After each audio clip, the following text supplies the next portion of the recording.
Just days before the biggest race of the year, NASCAR changed the rules, and drivers are scrambling to figure out what this means for their chances at making the Daytona 500.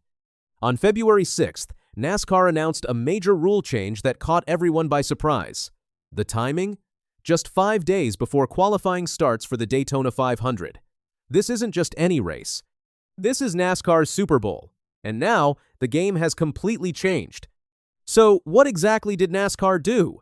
They banned drivers from using their hands to mess with the air during qualifying. Sounds simple, right? But this trick has been helping drivers go faster for years. Here's how it worked. When drivers were doing their qualifying laps, they would stick their hand up against the window net. This would push air away from the inside of the car.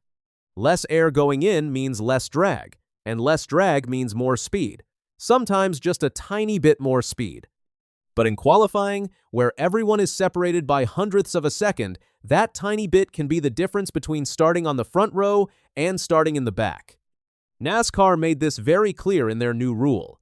Once a car leaves pit road during qualifying, drivers cannot use their hands to redirect air in any way. They can't touch the window net. They can't block air from coming into the car. They can't do anything with their hands to change how air flows. If they do, their qualifying time gets thrown out. Gone. Like it never happened. This rule is now officially in the NASCAR rulebook as Section 8.3.2 Addendum K, and NASCAR isn't playing around with it. Now, you might be wondering why NASCAR made this change. Well, there's a story behind it, and it involves Joey Logano. Back in 2024, during qualifying at Atlanta Motor Speedway, Logano tried something different. He wore a special glove on his left hand, but this wasn't a normal racing glove. This glove had webbing between the fingers, kind of like what a duck has on its feet. The idea was to make his hand bigger so it could block even more air. The TV cameras caught it, fans saw it, and NASCAR was not happy. They fined Logano $10,000 for illegally modifying safety equipment. That webbed glove crossed the line. But here's the thing. Even though Logano got in trouble, other drivers kept using their regular hands to do the same thing. It wasn't against the rules yet. It was a gray area. Teams knew it helped, so they kept doing it. This hand trick was super popular at the big, fast tracks, places like Daytona, Talladega, and Atlanta. These tracks are called super speedways because cars go really, really fast there. At speeds over 190 miles per hour, even the smallest change in drag matters. NASCAR finally decided enough was enough.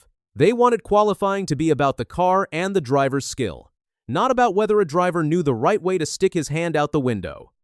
Bob Pockrass, a top NASCAR reporter, broke the news on social media. He posted the new rule and explained what it meant.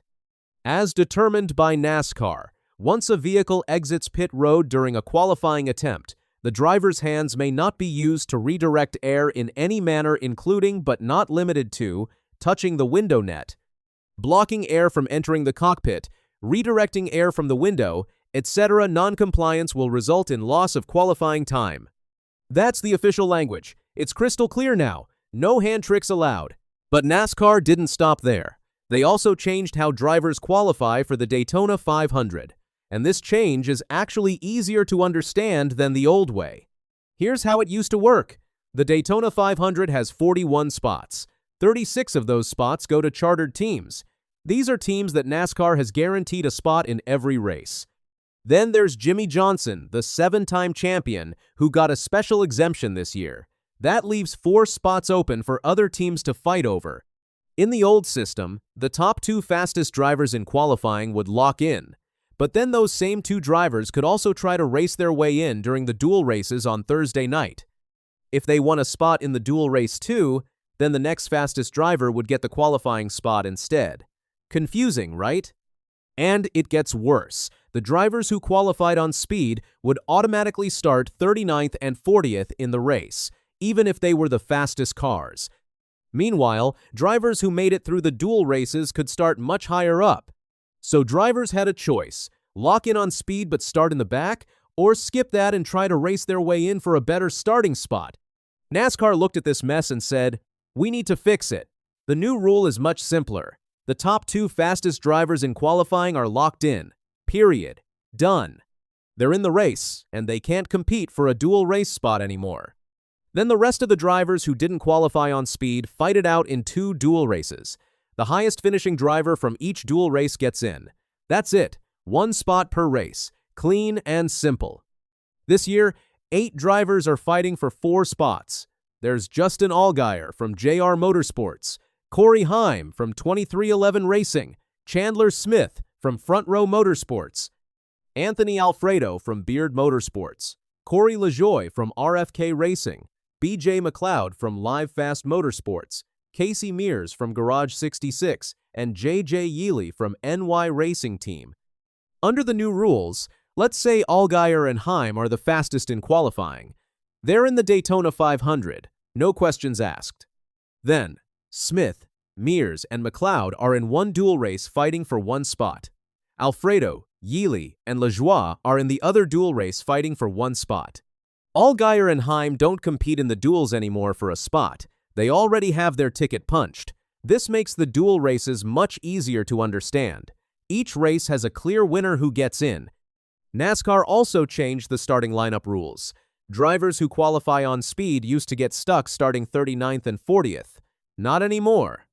Now, everyone except the front row gets their starting position based on how they finish in the dual races. So, if you qualify on speed, you can still start up front if you do well in your duel. The incentive is back. There's a real reason to be fast in qualifying now. NASCAR really thought this through. They wanted to make qualifying fair and the whole process easier to follow. Single car qualifying happens on Wednesday, February 11th at 8 p.m. Eastern Time on Fox Sports 1. This is where we'll see who can adapt to the new rules the fastest. Who built the best car? Who has the bravest right foot? The top 2 open drivers lock in right there. Then Thursday, February 12th at 7 p.m. on Fox Sports 1, the dual races begin. 2 races of 60 laps each. The drama will be incredible because half these drivers are going home. 4 will make it. 4 won't. Finally, Sunday, February 15th at 2 p.m. on Fox, the 68th Daytona 500 rolls off. This is what everyone has been working toward. This is the race that can make a driver's entire year. NASCAR simplified things. They leveled the playing field, and they did it right before the most important race of the year. Wednesday night's qualifying session will be the first real test. We'll see who's ready and who's not. We'll see which teams adapted and which teams are still figuring it out. The Daytona 500 field is about to be set under a completely new set of rules.